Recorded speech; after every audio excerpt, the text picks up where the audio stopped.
ప్రకాశం జిల్లా అద్దంకి శ్రీ ప్రసన్నాంజనేయ స్వామి దేవస్థానం 71వ వార్షికోత్సవ ఉత్సవాలు ప్రారంభమయ్యాయి. విద్యుత్ శాఖ మంత్రి గొట్టిపాటి రవికుమార్ స్వామిని దర్శించి పట్టు వస్త్రాలు సమర్పించి ప్రత్యేక పూజల్లో పాల్గొన్నారు. ఉత్సవాల్లో భక్తుల సౌకర్యం కోసం త్రాగునీరు, విద్యుత్ క్యూలైన్లు, పారిశుధ్య ఏర్పాట్లను సమగ్రంగా నిర్వహించామని మంత్రి ఆదేశించారు. భక్తి శ్రద్ధలతో పూజలు, ఆధ్యాత్మిక, సాంస్కృతిక కార్యక్రమాలు సాగుతాయని దేవస్థాన కమిటీ తెలిపింది.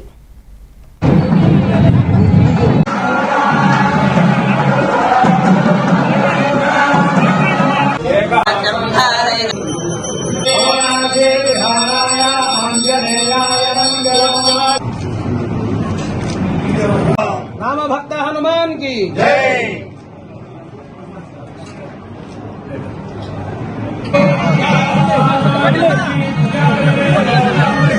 हाँ